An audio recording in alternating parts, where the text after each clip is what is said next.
Hello' বন্ধুসকল, আজি মই বিশেষ এটা ইস্যু লৈ আপোনালোকৰ আগত আহিছোঁ। সেইটো হ'ল অসমৰ বানপানী।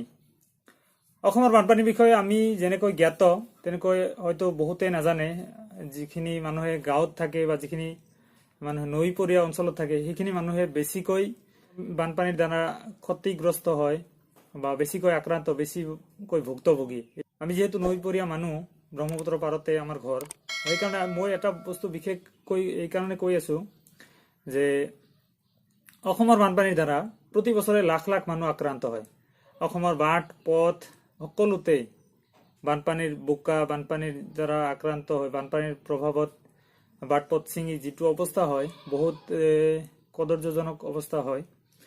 আৰু যাৰ কাৰণে মন্ত্ৰী, বিধায়ক আদিৰ পৰা সকলো প্ৰতিনিধিয়ে এই বানপানীৰ সুযোগ লয়।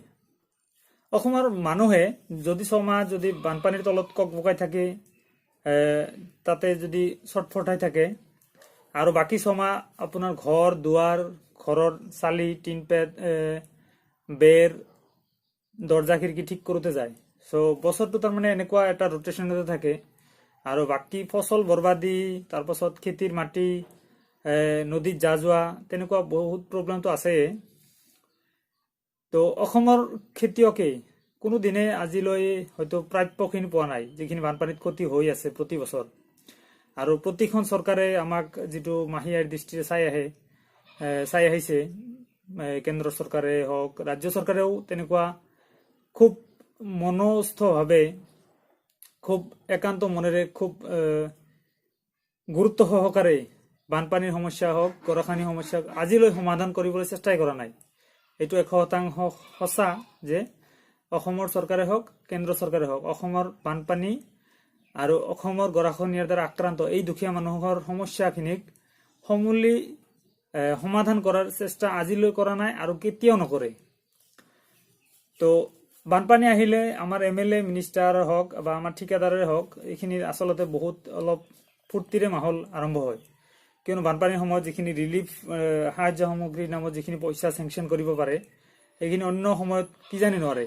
তথাপিও আমি যিখিনি পাওঁ, 1 কিলো দালি, 1 কিলো চাউল, এনেকুৱাই। আৰু বানপানী গ'লেও আৰু এটা সুবিধা, যিখিনি ৰাস্তা ভঙা চিঙা হয়, তাতে পুৰা ওপৰত মাটি পেলাই 10 মিটাৰৰ ৰাস্তা এটাত আপোনাৰ 100 মিটাৰৰ বিল বনায়।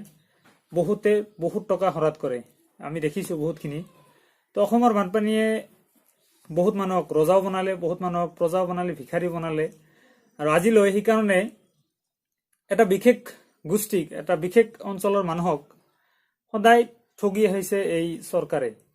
এইটো কংগ্ৰেছ চৰকাৰ হওক, বিজেপি চৰকাৰ হওক, যি চৰকাৰ হওক, অগপ চৰকাৰ, প্ৰতিখন চৰকাৰে এইখিনি মানুহক বুৰ্বক বনাই, এইখিনি মানুহক একদম সোজা, একদম সৰল সহজ বুলি সেই গণ্য কৰি এইখিনি মানুহৰ নামত বহুত ৰাজনীতি চলাই আহিছে। আৰু বানপানী তাৰে এটা জাষ্ট সুযোগ। তো বানপানী আহিলে এই সুযোগটো কোনেও হেৰুৱাব নিবিচাৰে। MLA, মিনিষ্টাৰেও এই সুযোগতে আপোনাৰ ডিউটিৰ পৰা অব্যাহতি লৈ সমষ্টি দৰ্শন বা সমষ্টি পৰিদৰ্শনৰ নামত যদিও আহে, সমষ্টিৰ বহুত জেগাত MLA বা মিনিষ্টাৰে গৈ পৰিদৰ্শন নকৰে। ক'ৰবাত বিলাতত ফুৰিবলৈ যায়, ক'ৰবাত বিদেশত ফুৰিবলৈ যায়, এইটো সময়তে যায়। তেনেকুৱা দায়িত্ব জ্ঞানহীন মানুহো আছে আমাৰ মাজতে। তো অসমৰ বানপানীৰ সমস্যা অসমৰ মানুহে যদি গুৰুত্ব সহকাৰে লয়, তেতিয়াহ'লে ইয়াৰ সমাধান আছে নিশ্চয়। কিন্তু অসমৰ মানুহৰ এটা চামে তেনেকুৱা ৰাজনীতিক পালি নেতাসকলক তৈলমৰ্দন কৰিয়ে নিজৰ গাদীটো ৰখাই থাকে, বা নিজৰ ইনকামৰ যিটো চ'ৰ্চ সেইটো ৰখাই আছে। সেইকাৰণে এইটো বস্তুৰ আজিলৈ সমাধান হোৱা নাই মোৰ মতে। তো অসমৰ বানপানীয়ে আমাক বহুতখিনিয়ে দিলে। ইমান বানপানীৰ মাজতো বহুত ছাত্ৰ ছাত্ৰীয়ে ককবকাই হ'লেও স্কুললৈ যোৱাৰ চেষ্টা কৰে। এইটো এটা পজিটিভ সেই আছে, নথকা নহয়। অসমৰ মানুহে দুবেলা দুমুঠি নাখালেও যিটো ৰাজনীতিৰ চিন্তা, সেই চিন্তাৰ পৰা আজিলৈ অব্যাহতি ল'ব পৰা নাই। সকলোতে বানপানীৰ সময়তে হওক, নিজৰ ঘৰৰ টিনপাত বতাহত উৰাই ল'লেও নিজৰ যিখিনি ৰাজনৈতিক চিন্তাধাৰা, এইখিনি সদায় চলাই থাকে।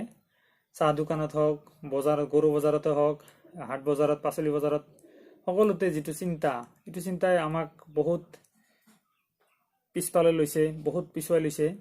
আৰু আমি ভাবোঁ এইখিনিৰ পৰা অসমৰ মানুহে মুক্তি পাব লাগে। যিখিনি ৰাজনীতিক বেছি চিন্তা কৰি আছে এইখিনি আমাক বহুত ক্ষতি কৰি আছে।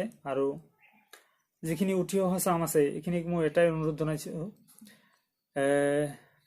নিজৰ কমিউনিটিৰ কাৰণে, নিজৰ অঞ্চলৰ কাৰণে অন্তত ৰাজনীতিৰ পৰা অলপ ঊৰ্ধত গৈ ৰাজনৈতিক দলৰ পৰা অলপ নিজকে আঁতৰ কৰি হ'লেও এই কমিউনিটিৰ কাৰণে, এই দেশৰ কাৰণে, এই অসম ভূমিৰ কাৰণে অলপ হাতে কামে কৰক।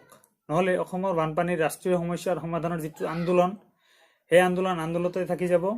অসমৰ গৰাখহনীয়াৰ যি সমস্যাৰ যিটো আন্দোলন, সেইটো গৰাখহনীয়া সমস্যাৰ আন্দোলনতে থাকিব। ইয়াৰ দ্বাৰা এজন দুজন নেতা হয়, বাকী চব বেকাৰ। তো এনেকুৱা আন্দোলন অসমত বহুত হৈ আছে, বহুত দল সংগঠন আছে অসমত, বহুত কিবা কিবি আছে অসমত। সৰুৰ পৰা দেখি আহিছোঁ একদিন পিছে পিছে বন্ধ অসমত। অমুক বোলে টায়াৰ জ্বলাই প্ৰতিবাদ কৰিলে, উলংগ হৈ প্ৰতিবাদ কৰিলে, কিবা হৈ প্ৰতিবাদ কৰিলে। অসমত প্ৰতিবাদ মুৰ্দাবাদ ধ্বনি বহুত শুনিলোঁ, সেইবোৰ বন্ধ হ'ব লাগে। তাৰ কাৰণে অসমৰ যুৱচামক শিক্ষিত কৰক, অসমৰ যুৱচামক টেকনিকেলি বিল্ড আপ কৰক, অসমৰ যুৱচামক এই ৰাজনীতিৰ যিখিনি বন্দিত্ব আছে তাৰ পৰা মুক্ত কৰক।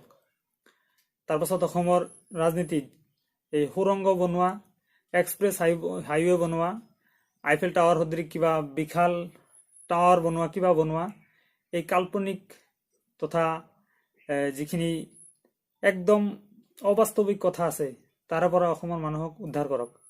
অসমৰ বানপানীৰ সমস্যা চিৰদিনলৈ থাকিয়ে যাব, তাৰ ভাল এটা সমাধান কৰক, যাতে এইখিনি মানুহে এই বানপানীৰ সমস্যা হওক, গৰাখহনীয়া সমস্যাৰ হওক, ইয়াৰ পৰা প্ৰতিকাৰ পায়।